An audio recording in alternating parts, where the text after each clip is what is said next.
Can you believe that sound came from a 25-year-old practice amp called the Kustom KLA-20R? And I just got done using the quad Cortex to capture the sound of this little practice amp, and I think it turned out pretty good. So let me show you the scene that I have put together here, and it's just 3 different scenes, and we'll go through the different sounds. So I am using my Gil Paris signature model from Reverend,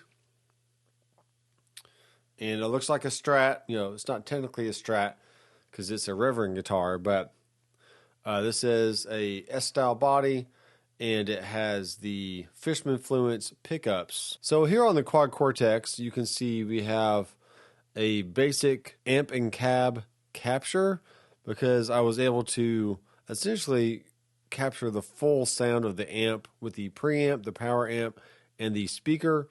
So at the end of the capture process, you can choose different icons you want to represent your particular capture, because sometimes you might just be capturing a preamp or just the head or just the cab or even a pedal. So it is cool that you can choose different icons for that end result. So this is the clean channel of the KLA-20R, and this is the neck pickup.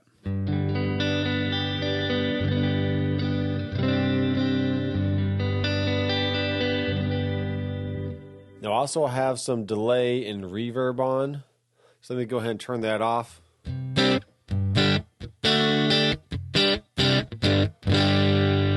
it's a little woolly in there. This is what the sound of the bridge pickup sounds like.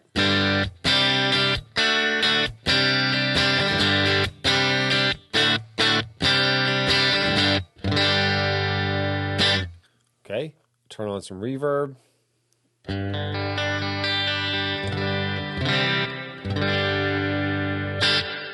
It's just a good old plate, and then turn on the delay.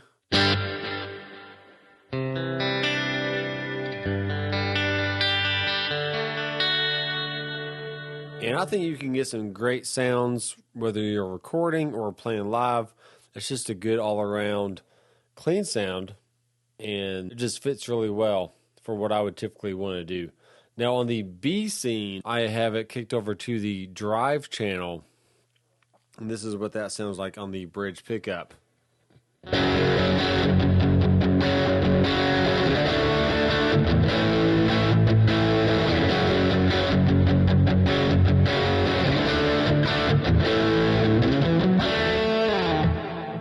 Okay, now scene C has a tube screamer kicked in, and the settings are drive all the way down, tone in the middle, and then level about 5. But let me crank that up a little bit here.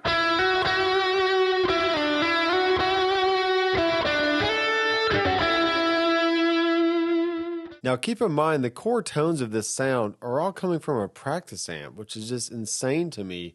It's 25 years old, it has dust all over it, the knobs crackle when you turn them, but that doesn't really matter when you're capturing, because once you get those knobs set and you find a sound that you like, it's going to capture that sound pretty much exactly one for one.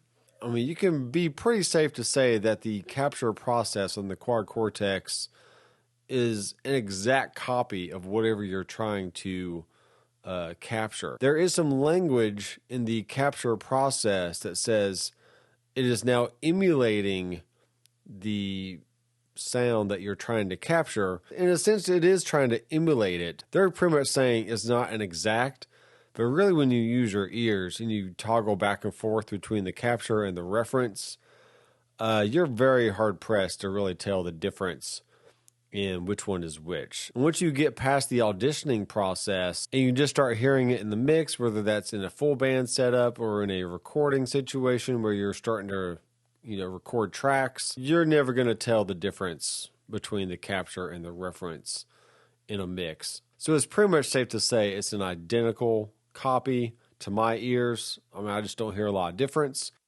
but I do understand why you would want to give a disclaimer of saying, well, this is maybe an inspired by tone, or it's an emulation of whatever tone you're trying to capture. So if you like this sound, be sure to check out my neural captures in the cloud. You can find me under the name Dr. Mcfarland, or I can even have a link down in the description so you can find me a little bit easier. And while you're down there, be sure to check out the Sweetwater and Amazon affiliate links. Any purchase you buy through those links goes to help support the channel and goes to help me actually purchase units for myself that I can review to help you learn about the unit a little bit easier. So thanks guys for watching. I am Dr. Mcfarland, and I'll see you in the next video. Keep rocking.